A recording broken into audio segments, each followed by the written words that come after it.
రాష్ట్ర ప్రభుత్వం గౌరవ మంత్రి గారు అట్లాగే వారి సబ్ కమిటీ ఏదైతే ఉన్నదో ఈ 317 జీవో వల్ల ఉత్పన్నమయ్యేటువంటి సమస్యల పరిష్కారానికి with in the frame work of 317 GO ఇవాళ 243 244 245 జీవోలు ఉత్తర్వులు జారీ చేయడం. కానీ బేసిక్గా ఈ 317 జీవో ఏర్పాటే అన్సైంటిఫిక్ అధ్యక్ష. ఇలా నూతన జిల్లాల ఏర్పాటు సరే ఇట్స్ గుడ్ థింగ్, మంచి బాగా జరిగింది.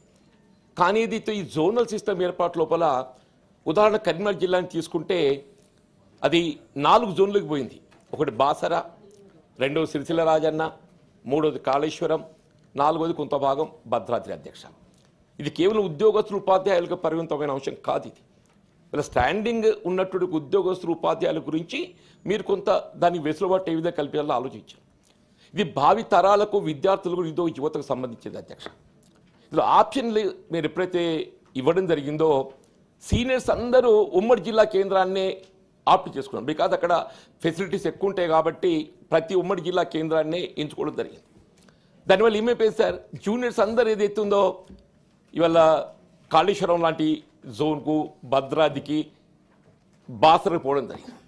దీంతో ఏమవుతుంది సార్ అంటే రాబోయే కాలం లోపల రిటైర్మెంట్స్ అన్నీ ఏదైతే ఉందో మీకు ఉమ్మడి జిల్లా కేంద్రంలో రిటైర్మెంట్స్ వస్తాయి. ఈ జూనియర్స్ అందరూ ఏదైతే ఉందో ఇవాళ మంత్రి లాంటి ప్రాంతానికి పోవడంతో ఏదైతున్నదో ఆడ ఉద్యోగాల కల్పన మనం రాబోయే దశాబ్ద కాలంలో పొందే అవకాశం లేదు. ఇదంతా ఏదైతుందో ఉమ్మడి జిల్లా కేంద్రానికి ఈ వెసులుబాటు లబ్ధి అనుకూడుతుంది అధ్యక్ష. ఇలా జోన్స్ ఏర్పాటు చేసేటప్పుడు ఏదైతుందో సరే దేవాలయాల పేర్లు అందరం పెట్టుకుంటాం, మంచిదే. ఇప్పుడు ఉమ్మడి 10 జిల్లాలను జోన్స్గా ఏర్పాటు చేసుకుని ఉండి ఉన్నట్టయితే అసలు ఈ సమస్య ఉత్పన్నం కాకపోతుండే. వీళ్ళ ఆ ఉమ్మడి జిల్లా కేంద్రాల్లో పరిగణలు తీసుకోకుండా అన్సైంటిఫిక్గా ఇది ఏర్పాటు చేయడంతో ఈ సమస్యలు ఉత్పన్నమైంది. నేను దయచేసి ఏదైతుందో ఇది కేవలం మీరు ప్రస్తుతం ఉన్న 317 జీవో పరిధిలోనే సమస్యలు పరిష్కరింప చేయాలని చెప్పంటే భావి తరాలకు మాత్రం ఏదైతుందో వాళ్ళ ఆందోళనకు గురవుతున్నారు అధ్యక్ష. అది ఇవాళ మీరు ఢిల్లీ రాష్ట్రపతికి మీరు ప్రతిపాదనలు పంపిస్తే ఇట్స్ నాట్ బిగ్ థింగ్. ఇన్ డే ఆర్ 2 6 మాసాలకు కూడా సంవత్సరానికి వస్తుంది, సంవత్సరానికి కూడా 2 సంవత్సరాలకు వస్తుంది కావచ్చు కాదు. కానీ శాశ్వత పరిష్కారాలు చూపెట్టే బాధ్యత ఈ ప్రభుత్వం మీద ఉన్నది. దయచేసి మీ ద్వారా నేను గౌరవ మంత్రి గారు కోరేదంటే దీని శాశ్వత పరిష్కార దిశగా ఈ ఉమ్మడి జిల్లా కేంద్రాల్లో ఉమ్మడి జిల్లాలో పరిగణలో తీసుకొని జోన్స్ ఏర్పాటు చేస్తే దీనికి శాశ్వత పరిష్కారం లభిస్తుంది. దాని ఒక చిన్న ఉదాహరణ చెప్తాను సార్, ఓన్లీ 1 ఎగ్జాంపుల్. మా దగ్గర ఏదైతుందో ఒక అమ్మాయి, దళిత అమ్మాయి సార్, 95-97లో కరీంనగర్ జిల్లా కేంద్రంలో విద్యను అభ్యసించింది. జగిత్యాల జిల్లా 2016లో ఏర్పడ్డది సార్. మొన్న ఏదైతుందో 2023లో ఒక నోటిఫికేషన్ వచ్చింది sir, inclusive education resource person సంబంధించి నేటివిటీతోని ఒక నోటిఫికేషన్ వచ్చింది. అమ్మాయి చదువు ఏదైతే ఉందో ఉమ్మడి జిల్లాగా ఉన్నప్పుడు కరీంనగర్ జిల్లాలో చదివింది, కరీంనగర్ జిల్లా కేంద్రంగా. ఇప్పుడు అమ్మాయిని ఏం చేస్తుండ్రో నువ్వు జగిత్యాల నేటివ్ కాదు అని చెప్పని though she's holding merit she's not selected.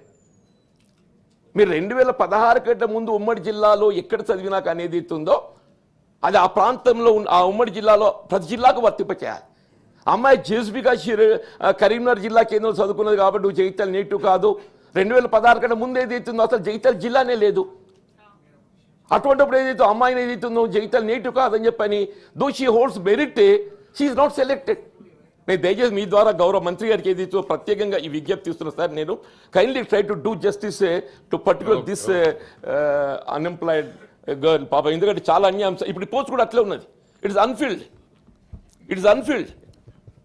మీ ద్వారా ఇవాళ ఈ సమస్య వచ్చింది, చాలా సంతోషం సార్. ఇది ఏ రాజకీయ పార్టీకి సంబంధించింది కాదు. గతంలో అప్పుడున్న పరిస్థితుల్లో ఏదైతుందో మీరు జోన్స్ రూపొందించవచ్చు. దాన్ని వాళ్ళ ప్రభుత్వం మారినప్పుడు ఏదైతుందో దానికి తదనుగుణంగా మార్పులు చేర్పులు చేసుకునేటటువంటి అవకాశం మనకు ఉన్నది. దయచేసి గౌరవ నేను మన చైర్మన్ గారు కూడా ఇక్కడ ఉన్నారు. జస్ట్ మీ దీన్ని మీ యొక్క ఆలోచనను ఈ పరిధిని ఏదో విస్తరింపజేసి అసలు బేసిక్ 317 రీకాన్స్టిట్యూట్ చేసేట్టు ప్లీజ్ ఈ ఉమ్మడి 10 జిల్లాలకు ఏదైతే జోన్స్ ఏర్పాటు చేసి దానికి అనుగుణంగా మల్టీ జోన్ ఏర్పాటు చేసుకుంటే శాశ్వత ప్రాతిపదికన నిరుద్యోగ యువత ప్రధానం అయిపోయింది సార్. అందరికంటే కొన్ని నష్టపోయేది మా మారుమూల ప్రాంత మంత్రి లాంటి ప్రాంత నిరుద్యోగ యువత అని చెప్పని మీ దృష్టి పట్టుకొస్తారు గౌరవ మంత్రి గారు, వాళ్ళని దృష్టిలో పెట్టుకోండి సార్. ఓకే, కవిత గారు.